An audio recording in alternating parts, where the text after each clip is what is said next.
Hey everyone, I know this isn't my usual reviewing area, but it's the only place I can really go to because right now the lighting in my room isn't good. And don't feel like switching the bulbs because what the was that noise?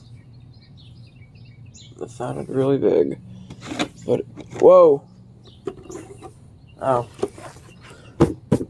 So this is another review on a Hammond collection item. I got this exactly as I predicted I would. I get this in the middle. After the Metriacanthosaurus, we have the Irritator, such an oddball species to have in the Hammond collection, but I am not going to complain because it looks really, really good.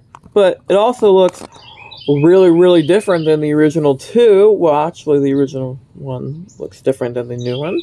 And then there's this one. So, we got this off Amazon. So here's the barcode for those who would like to use it. Knowing my gut, it's usually pretty accurate when it comes to most things. I feel like that they'll start putting this out like in stores around July or August. It seems like in late July, early August is when they usually like to put this quote, the reset stuff out. Because they did some of the stuff and a lot of the stuff in April, just like last year, even though they're not really street dated. And then they did stuff in July, and then a little bit in August, which is still part of that wave. So I'm gonna open this real quick, see if I can get it open on the first try with this paper clip. Nope, not quite.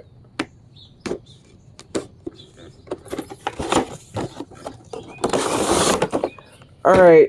I'm just gonna read the back of the box. This one's weird because all the other boxes they have the logo of the movie in which it was featured in. This one doesn't have any name. One says, living up to its name, the Irritator is a ferocious and aggressive carnivore that has a long snout and primarily feeds on fish. I kind of wish this was a Super Minus, to be honest. They could have put it in Jurassic Park 3, which is where Billy name dropped the species. Go away, mosquitoes. So, explains everything.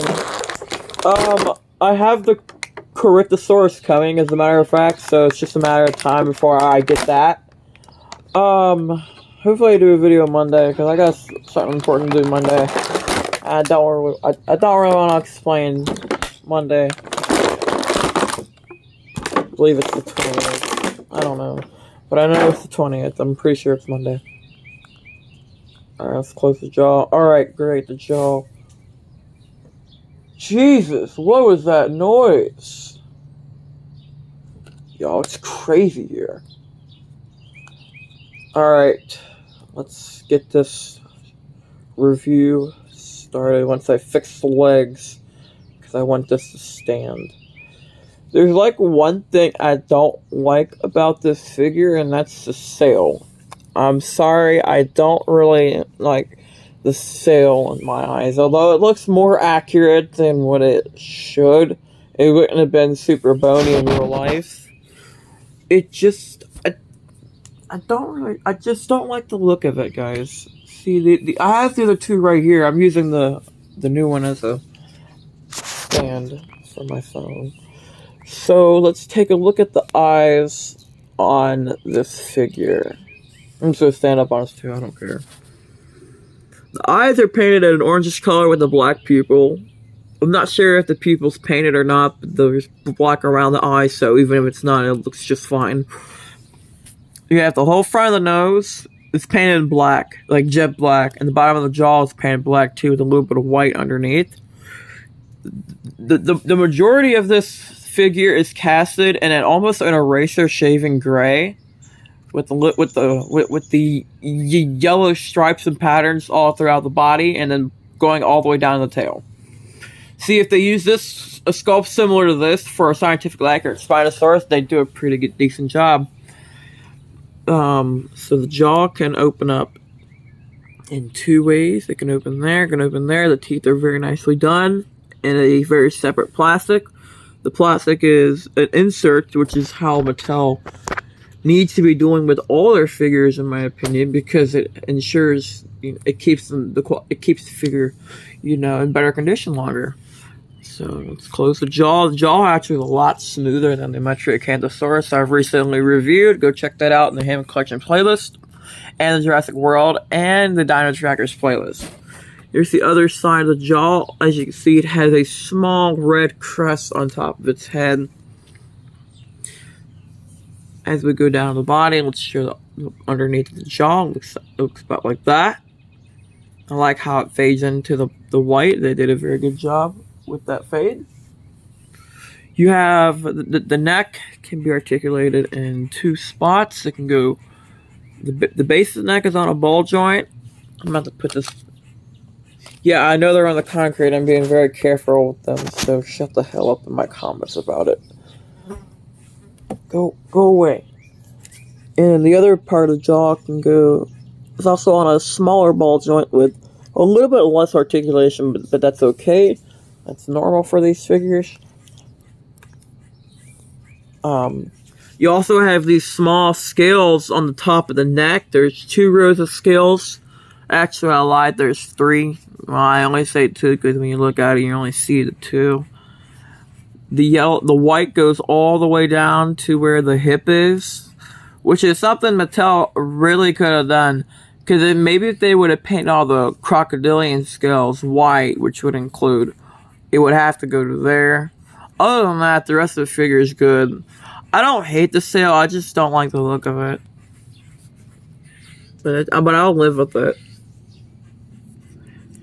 So the sail is made of a separate plastic. It's a harder plastic, but it's still pretty soft. So you got all these stripes going up and down. You got some other stripes. This figure reminds me of the Fallen Kingdom Allosaurus, the Roarvor. You take that. It's just the gray with the yellow stripes. It really does look like that. I should have brought that down. Cause, hold on, let's see.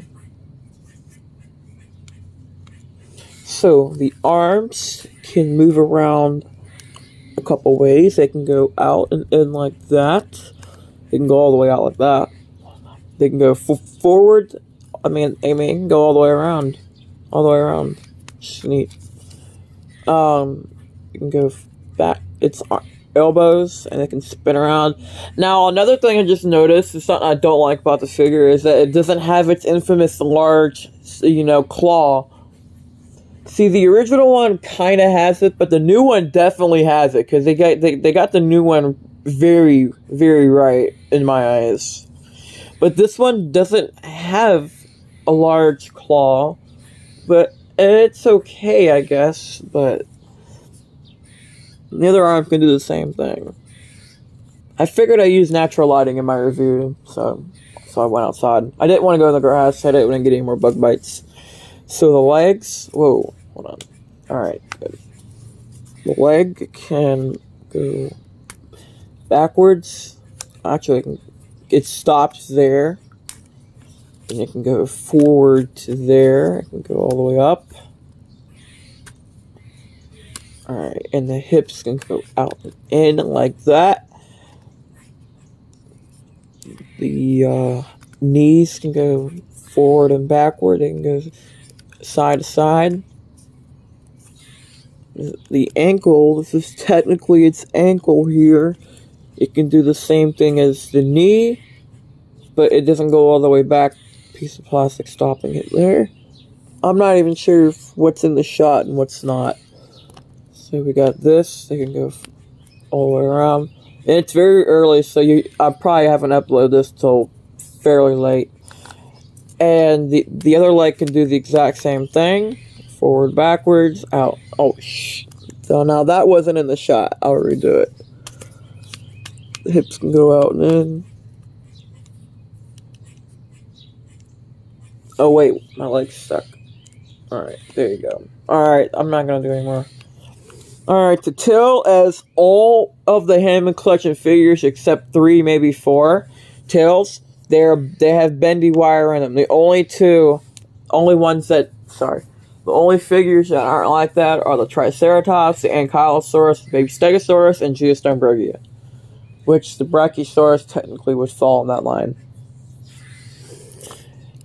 You have some small, an amount of striping on the top of the tail. The whole base of the tail's on a ball joint, and that I actually prefer this tail than the other two.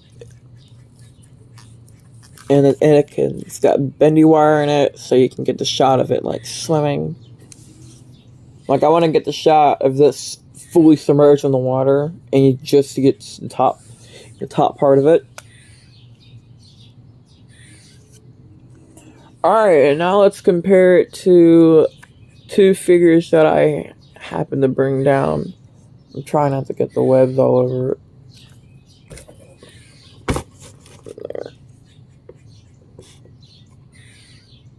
There, that's the best I can do for you. Alright, we have the OG Soundstrike Irritator. Alright. You see the other one? See? Look. It's just fine. And he was sitting on that side in the concrete.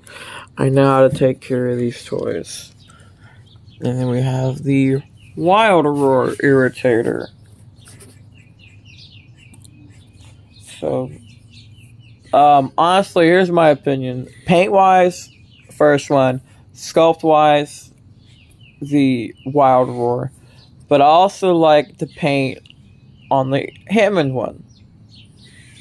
So, I'm really mixed. I have mixed feelings on this, but most of it's saying I really like this figure. So if you see this figure, do pick it up because it will not disappoint you. Okay, it's a good figure. You just gotta love it.